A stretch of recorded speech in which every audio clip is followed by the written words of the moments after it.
Welcome to Taiwan Talks. I'm Albert Chiu. As Taiwan's presidential election approaches, it's important to stay updated on the current campaign dynamics. The three presidential candidates are William Lai from the DPP, Hou You-yi from the KMT, and Ke Wen-je from the TPP. What are the stakes in this election? Joining us today are Donovan Smith, Campus Magazine co-publisher, ICRT Radio Central Taiwan correspondent, and the former AmCham Taiwan chair. Yeh-chung, National Chengchi University, College of International Affairs, Vice Dean and Department of Diplomacy Professor, and Peifen Hsieh, Democratic Progressive Party spokesperson and the Department of International Affairs Director. A very warm welcome to three on the show. Thank you. Thank you. Thank you. Some say the intriguing parts of this election is that each of the three presidential candidates has chosen newsworthy individuals as their vice presidential running mates.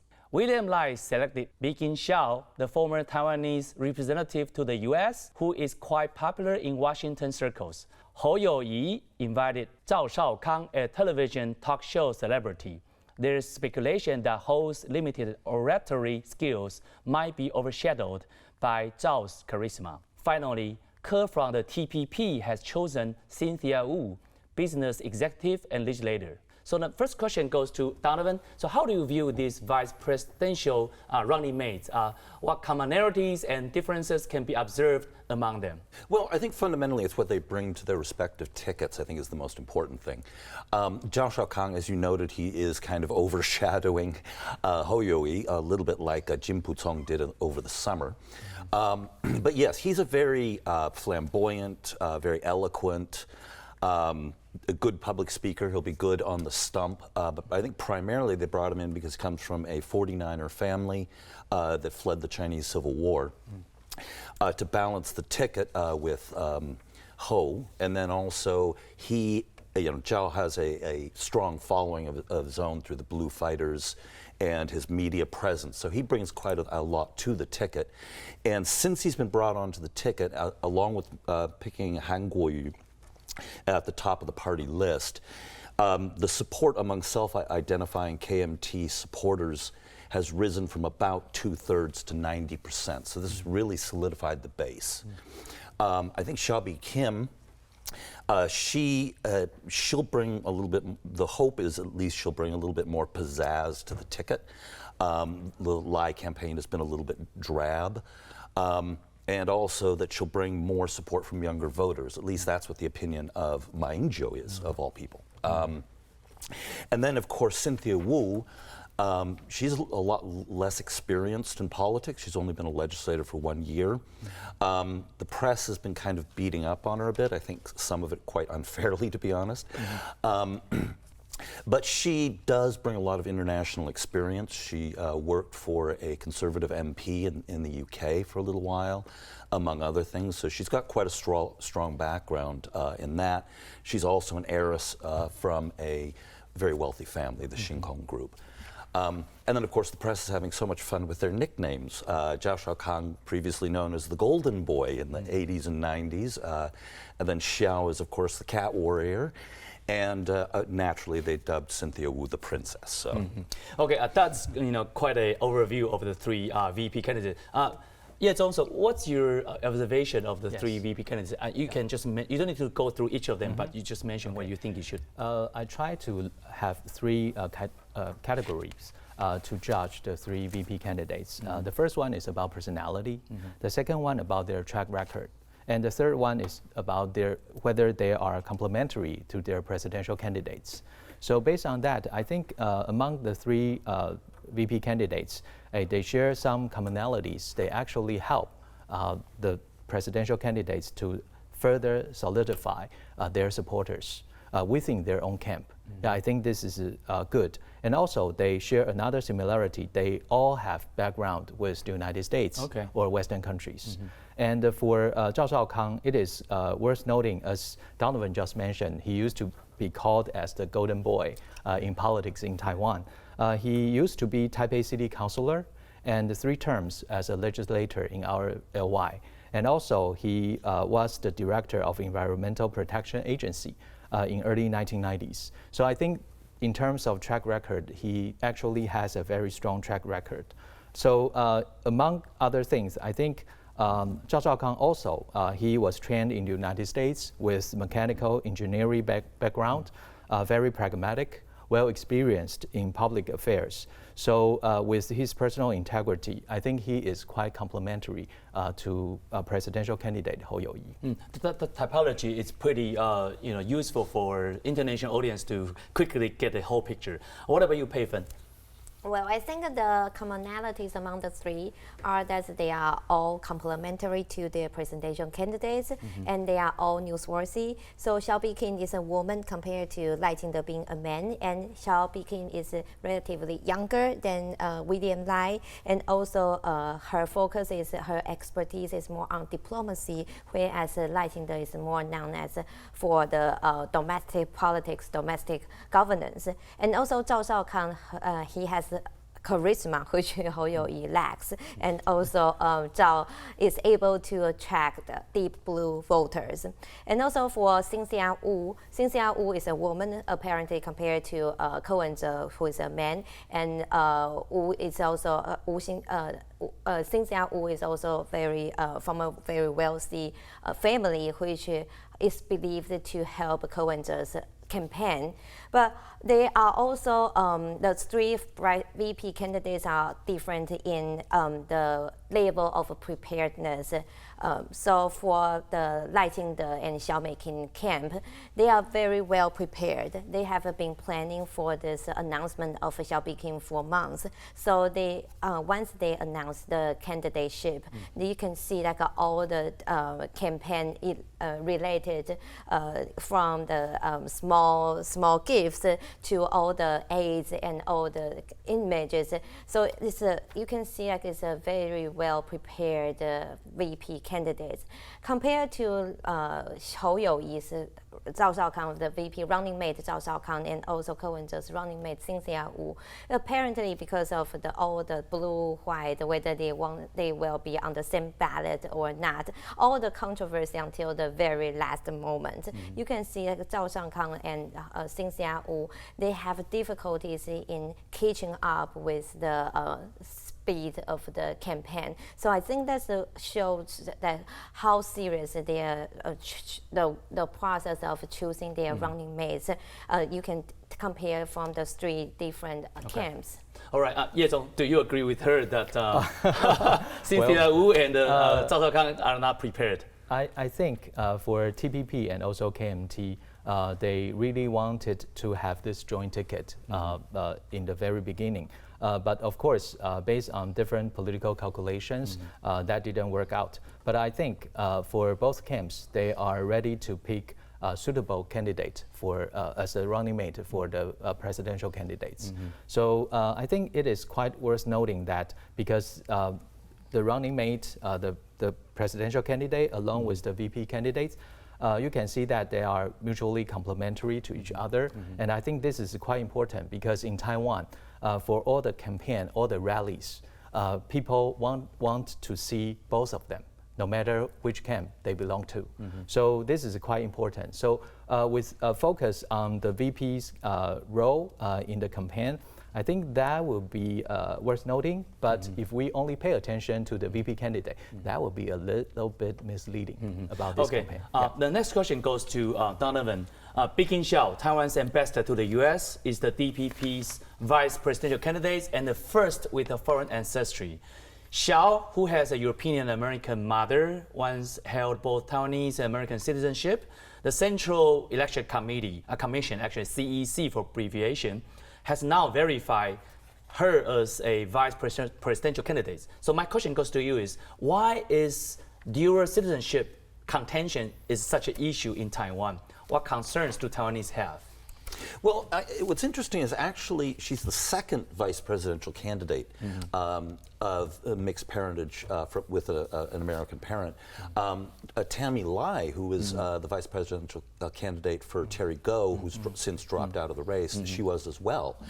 Right. And interestingly, Cynthia Wu is married to a Belgian man and has a child with him. Right. So this seems to be a theme in this election. Now, how important it's going to end up being, I think at the end of the day, not very important at all. This is kind of a topic of discussion for today, but Xiaobi Kim gave up her American passport in 2002, she said. And she served in the legislature for a long time, and so she couldn't have been a dual national for a long time. And apparently Cynthia Wu was also gave up her passport years ago. So I really don't think come by election day that people are going to be thinking about this particular issue, or that it's going to be high on their agenda. I think that there's going to be a lot more pressing issues when it comes to election day that the voters will care about. Okay, but still, Peifen, Cynthia Wu was questioned about the same issue too, and instead of clarify that, she actually had a quite like a shunning attitude, so to speak. So setting aside legal issues, does holding U.S. citizenship in Taiwan undermine a politician's trustworthiness, you think? Well, I think the question is not particularly about U.S. citizenship, but about dual citizenship. So for presidential and vice presidential candidates, loyalty is very important, loyalty to the country. And that's why our laws have this like you can only have the Taiwanese, the ROC citizenship if you want to run for the president and vice president. But so speaking of the Cynthia Wu's controversy, I think it would be a lot easier if she can clarify that on the first in time and on the spot instead of going around the bush. Well, the CEC has verified that the 3 camps and 6 candidates all are qualified for running, and that's no issue. But if Cynthia Wu can be more experience with the media and more experience with the campaign, and then they can save a lot of questions, save a lot of controversies, and that also shows Cynthia Wu's lack of political experience in Taiwanese politics, and that is gonna be a problem for the TPP camp, I believe. Yeh-chung, yes. Actually, I would like to come back to your second criteria in your typology, to tell the commonality versus the differences between the 3 VPs. Mikin Xiao and Cynthia Wu, they're both fluent in English and well-versed in American cultural norms. Similarly, Zhao Shaokang, he himself has studied in the U.S., as we talked about it early on, often discussed U.S.-Taiwan relations in his own talk show. Okay, so do you believe that Taiwanese political parties are focusing on bolstering Taiwan-U.S. relations in this election, and which is not so much seen in the past presidential elections? Yes, I totally agree with you. I think your observation is accurate. This is quite important for Taiwan to further deepen our bilateral ties with the United States, no matter which party will be in power after the presidential election next month. This is quite important in several ways, and also for the KMT candidates. I think, as we can see, for Hou You-yi himself and along with Zhao Shaokang, even though in front of the camera, maybe they are not so from observers or watchers' perspective, maybe they are not so familiar with American culture, but I think the cultural thing is only part of the question. The main question is how they are going to further forge the closer ties with the United States. That is the key part. And also, speaking about the citizenship dispute, it is quite interesting because for KMT candidates, they were usually being labeled as leaning too much to China or maybe too much linkage with mainland China. But this time, for presidential candidate and also VP candidate, they are quite local. They were not involved in this kind of dispute, and they were quite down-to-earth approach in this campaign. So this is quite important. And also, for the U.S.-Taiwan ties, that is quite important that the KMT, especially candidate Hou, he personally stated that he would not take U.S. security support for granted. This is quite important. For Taiwan, to forge the ties with the United States, there are so many issue areas. Security, of course, is on top of them. And for that kind of alliances or cooperation, it is quite important to demonstrate our determination in safeguarding ourselves, in defending ourselves. This is so important. We are not going to be the liability. We are the real partner to this region of the world. Okay, Donovan, do you agree with Yeh-chung's statements that this time KMT candidates, regardless of Hou You-yi or Zhao Zhaokang, are not labeled as pro-China compared with the previous experience KMT had? Zhao Zhaokang, he has in the past made statements which suggest that he's not very pro-American at all. He had for a long time taken a pro-unification stance. He was co-founder of the New Party, which of course had a strong stance. And if you go back and watch some of his old speeches, he talks about unification with China. So he is, I think, by the public perceived as being quite close to China. And I think that's part of the reason they put him on the ticket, because there were concerns among some elements within the party that are close to China, that they needed there were concerns in the party that Hou You-yi would become a Li Denghui 2.0 and a closet independence supporter or something like that. So yeah, I think now as far as Hou You-yi, his stance, I mean, the thing with him is he's clearly not very well versed on international affairs.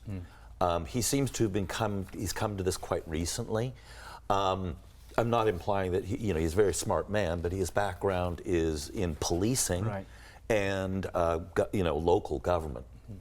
So I think he's been having to learn from advisors. And so I think he's kind of coming up, getting up to speed right now. He's not associated though with being particularly pro-China or anti-China or pro-US or anti-US. He's traditionally been kind of a cipher who didn't talk about these kind of outsider, outside of this, international relations issue, Hou You-yi in the past. Well, actually, Peifen, my question for you is that Hou You-yi himself recently actually stated he's anti-Taiwan's independence and actually accused DPP has, pushed Taiwan in that direction, which he thinks is dangerous, might cause trouble in the cross-strait relations. So what's your reaction to that? Well, so if you observe what Hou You-yi has been saying about the cross-strait relations, he always repeats the same thing. So he always accuses the DPP for advocating Taiwan independence. But the fact is that he doesn't have his own stance. So his stance has been, previously it was very ambiguous. And after Zhao Zhaokang's joining of his campaign, he has been very strong and very harsh on DPP's cross-strait relations. But still, he seems to buy in all Zhao Zhaokang's positions, including the 1992 consensus and also the reopening of the negotiation on trade in services agreement. But the fact is that both the 1992 consensus and the trade in services agreements have been rejected in the Taiwanese society. So that also shows that Hou You-yi doesn't have really his own position or his own ideas on cross-strait relations, and that may be related to what he just mentioned, because he doesn't have that much of experiences on cross-strait relations, on international relations. But well, it's fine if you are just a Taipei City mayor, if you are just a policeman. But then if you want to become a president, you need to be really experienced. You really need to deal with diplomacy, with defense, with national security, because that's really in the power of president. And that is a difficulty the Hou You-yi, the presidential candidate, will face very soon. Okay, Yeh-chung, actually the KMT Party Center emphasized several times that their position on the cross-strait relations is very practical, very pragmatic, especially including the recognition of the 92 consensus originally offered by the scholar Suu Kyi and even the previous president Ma Ying-jeou. So do you think that it's unfair to say Hou You-yi lacks any substantive idea on the cross-strait relations, even with regard to international relations? Yes, I think it's quite unfair to presidential candidate Hou You-yi, because he stated continuously for many times that about the cross-strait relations, he think there are a lot of legal documents that we need to abide by. First, that is the Republic of China Constitution, and also its amendments. The other one is the 1992 Act governing relations between the people of the Taiwan area and the mainland area. And also, he stated for many times that he opposed Taiwan independence, and also he opposed the so-called one country, two system, if that is the only plan for unification with China. And also for Zhao Shaokang, he stated that for many times as well, that he do not support the unification with CCP, China under CCP's control. So I think both gentlemen made it very, very clear. And also in terms of 1992 consensus, yes, the KMT used to use this term as the key word to restore the relationship or the dialogue across the Taiwan Strait.